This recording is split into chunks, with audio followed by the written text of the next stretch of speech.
Hi everyone, আজকে আমাদের চ্যানেলের একটি নতুন রেসিপি নিয়ে আমি হাজির হয়েছি। রেসিপিটির নাম তন্দুরি পমফ্রেট।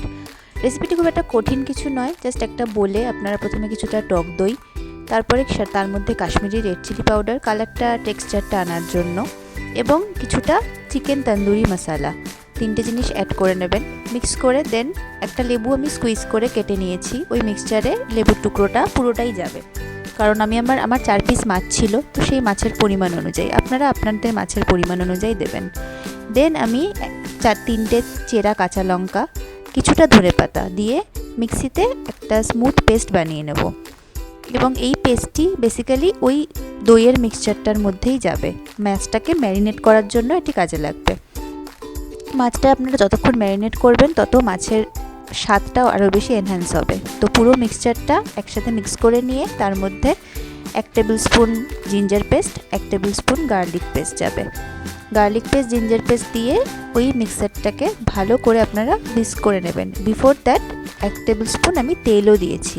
তেল, কাশ্মীরি রেড চিলি পাউডার এবং টক দই, এই তিনটেই কালারটাকে এনহ্যান্স করতে কাজে লাগে। যত আপনারা ভালোভাবে মিক্স করবেন, টেক্সচারটা আরও বেশি ভালো আসবে। তো দেখতেই পাচ্ছেন আপনারা ভিডিওতে, এই পুরো মিশ্রণটাকে আমি ভালো করে ফেটিয়ে নেব। যতক্ষণ সম্ভব আপনারা ফেটাবেন, বিকজ দইয়ের মধ্যে যেন কোনো রকম কোনো লাম্প বা কোনো পার্টিকেল না থাকে। তো ভালোভাবে এটাকে মিক্স করে নেওয়ার পরে যত বেশি মিক্স করবেন আপনারা দেখতে পাবেন একটা একদম ঠিক ক্রিমি একটা পেস্ট তৈরি হয়ে এসেছে।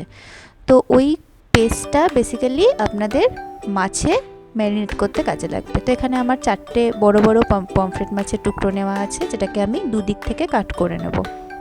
আপনারা জানেনই যে কোনো মাছই ফ্রাই করতে গেলে এই কাটিংটা খুব দরকার। তারপর এখানে আমি দিয়ে নিয়েছি খানিকটা গোলমরিচ গুঁড়ো। গোলমরিচ গুঁড়ো দেওয়ার পরে এই পুরো পেস্টটা ডিরেক্টলি মাছের ওপরে আমি দিয়ে মাছটাকে ভালোভাবে ম্যারিনেট করে দিলাম। উল্টে পাল্টে মাছগুলোকে ভালো করে মিশ্রণের সাথে মেশাবেন, যাতে মাছের প্রত্যেকটা কাটে আপনার ওই মিশ্রণটা ভালোভাবে ঢোকে। তো মাছগুলোকে আমি ভালো করে ম্যারিনেট করে নিলাম। ম্যারিনেট করে নেওয়ার পরে প্রত্যেকটা মাছকেই দেখুন আলাদা আলাদা করে আমি আলাদা মিশ্রণের সাথে মাখিয়ে নিচ্ছি। দেন এটা ডিরেক্টলি চলে যাবে ফ্রিজারে। ফ্রিজারে আপনারা যত বেশি মাছটাকে রাখতে পারবেন ততই মাছ নরম হবে, এবং ভাজার সময় মাছে কোনোরকমভাবে প্যানের সাথে খুব একটা আটকে যাবে না। তো আমি মোটামুটি আমার হাতে টাইম কম ছিল, তো আমি রেখেছিলাম আপনারা ধরে নিন ওই 1 ঘন্টা 10 মিনিট। দেন ডিরেক্টলি আমি রান্নায় চলে গেলাম। রান্নার সময় একটা স্টিলের প্যান নিয়েছি, প্যানে দিয়ে দিয়েছি 2 কিউব বাটার।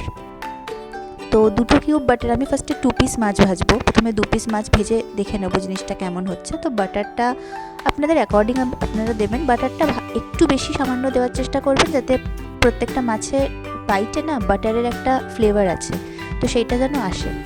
দেন ডিরেক্টলি ম্যারিনেটেড মাছটাকে আমি হাই ফ্লেমে করে প্যানে দিয়ে দিলাম। একটা জিনিস মাথায় রাখবেন, প্যানটা ভালোভাবে গরম হওয়ার পরে তবে বাটার দেবেন। অ্যান্ড নেক্সট স্টেপ ইজ ফ্লেমটাকে হাই টু মিডিয়াম রাখবেন, একেবারে লোতে নয়। একেবারে লোতে রাখলে কিন্তু মাছ প্যানের সাথে লেগে যাওয়ার চান্সেস বেশি থাকে। তো 2 পিস মাছ ভালোভাবে মশলাটাকে উল্টে পাল্টে, আর যে ম্যারিনেশনটা ছিল, আমার ম্যারিনেশনটা সামান্য ঠিক হয়ে গেছিলো, তো আরেকটু যদি আপনারা ঘন করেন তাতেও আপনাদের টেস্টে খুব একটা বেশি প্রবলেম হবে না, বরং ভালোই হবে। তো এই মাছটাকে এবারে দেন একটা লিড দিয়ে আমি হালকা চাপা দিয়ে দিয়েছিলাম, বিকজ আমি আপনাকে আগেই বলেছি যাতে টাইম কম ছিল। তো মাছটা ভালোভাবে যাতে ভেতর থেকে কুক হয়, সেই জন্য আমি একটু লিড দিয়ে খানিকক্ষণ মাছটাকে কুক হতে দেওয়ার জন্য সময় দিয়েছি। দেন একটা স্প্যাচুলার সাহায্যে 2টো মাছ আমি আস্তে আস্তে দুদিক থেকে উল্টে দিচ্ছি। দেন উল্টে দেওয়ার পরে মাছটা দেখতেই পাচ্ছেন ওপর দিয়ে মশলাগুলো আমি ভালোভাবে মাছের ওপরে ছড়িয়ে দিলাম। তো যেটুকু মশলা আমার প্যানে লেগে যাচ্ছিলো, আপনারা ট্রাই করবেন যাতে স্প্যাচুলা বা কাঠের কোনো রকম কোনো খুন্তি ইউজ করতে, যাতে আপনাদের এই মশলাগুলো না কোনোভাবে প্যানের সাথে যাতে লেগে না থাকে। প্রত্যেকটা মশলাই দেখবেন মাছের গায়ে ভালোভাবে যাতে পুরোটা মিক্স আপ হয়ে যায়, বিকজ এই মশলাটা যেটা না, এটা কুক হয়ে যাওয়ার পরে মাছের সাথে যখন মিশবে তখনই একমাত্র পমফ্রেটের টেস্টটা ভালো আসে। তো মাছটাকে আপনারা ভালোভাবে উল্টে পাল্টে দুদিকটাই ভেজে নেবেন, এবং ট্রাই করবেন মাছটাকে যতটা সম্ভব কম উল্টানোর, এক পাশ ভালোভাবে কুক হয়ে গেলে দেন অন্য পাশ উল্টাবেন। তো ফাইনালি আমাদের তন্দুরি পমফ্রেট রেডি। এবার তো গার্নিশিং এবং খেয়ে নেওয়ার পালা। তো আপনারা চটজলদি এই রেসিপিটি বানিয়ে নিন এবং যদি এই ভিডিওটি আপনাদের ইউজফুল লেগে থাকে তো প্লিজ একটা লাইক এবং কমেন্ট করে যাবেন। Thank you.